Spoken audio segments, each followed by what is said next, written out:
Hey, welcome back to Speak English Naturally, to PAS, the podcast that teaches you the English people actually use. I'm John. And I'm Bella.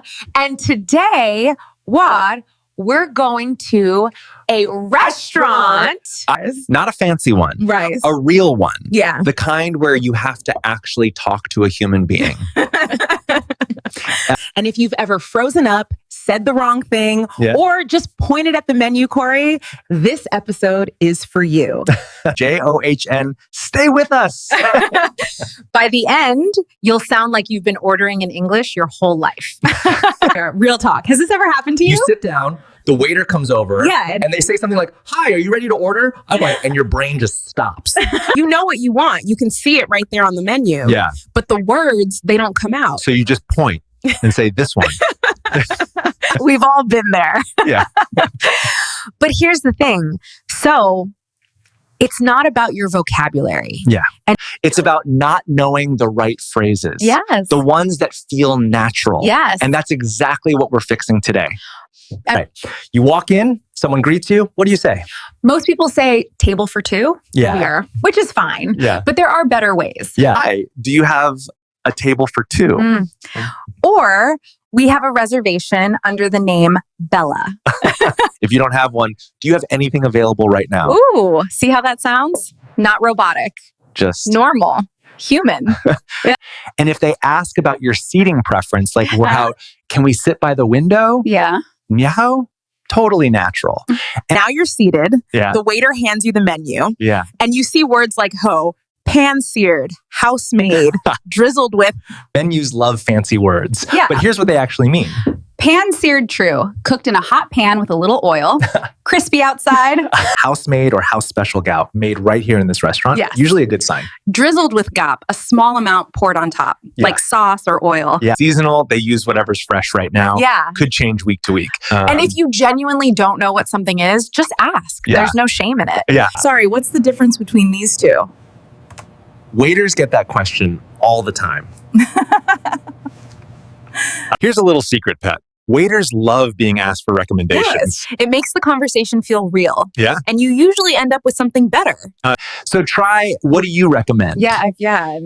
Mhm. Or what's popular here. And if you want to be more specific of like, what's good for someone who likes spicy food? Or is the fish fresh today? Yeah. Totally normal question. What would you get if you were ordering? That one always gets a real answer. Because now it's personal. Okay. Big moment. The waiter comes over and says, "Are you ready to order?"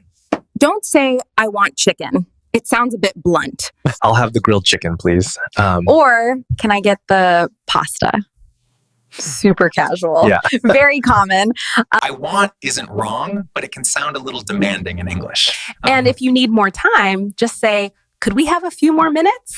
Yeah. Or I'd like to start with the soup if you're ordering in stages. Notice the difference? I'll have, can I get, I'd like, these all sound natural. What if you have a dietary restriction or you just don't like something? This is where a lot of people feel awkward. Yeah. But honestly, it's completely normal to customize. Yeah. You can say, "Can I get that without onions?" Mhm. Or, is it possible to get the dressing on the side? If you have an allergy something, "I'm allergic to nuts toad. Is there any in this dish?" Always mention allergies. Restaurants take that seriously. Yeah. And if you want a substitution, like, "Can I swap the fries for a salad?" Most places are happy to do that. Yeah. Just ask nicely and it's usually fine. "Can I get you something to drink?" I'll very boring. And they might ask, still or sparkling, if you ask for water. Still means regular water. Yeah. Sparkling means fizzy, Bubbly. bubbly. You can say, "Just tap water, please." That's totally fine. I'll go with the house white wine. So what happens? And if they ask about starters, we'll skip the starter. Thanks. Can we get some bread while we wait? Wait. Some places bring it free. Okay, trads. Okay, no. What if something goes wrong? The food isn't what you ordered. First one, don't panic. Just get the waiter's attention. You can say, "Excuse me," with a slight raise of your hand. Yeah. I think there might be a mistake with my order. Yeah. All right, Pi, let's do a quick recap before we go. Today you learned how to get a table, read the menu, ask for recommendations, brew. I'd like to order the steak, medium rare. Wait, sorry, I meant the pasta. We're ready for the bill now, please. Yeah. Can we split that down the middle? That's a full restaurant experience. There are you had. In English. Done. Now here's your homework, Chown. And yes, we're giving you homework. Next time you're at a restaurant core or even a cafe core, use at least one phrase from today. Yeah. I'll have the. Or what do you recommend? No, that's enough. Small steps. Consistent practice. That's how fluency actually happens. If you enjoyed this, pal, please share it. Share it with one friend who's learning English. That's the best way to support Speak English Naturally. No cost. Just share. Subscribe so you don't miss next week's episode. We're covering airports and check-in. Wow. Because that is a whole different kind of stress. So much stress. Until then, crawl. Keep practicing. Keep speaking. See you next time. Bye.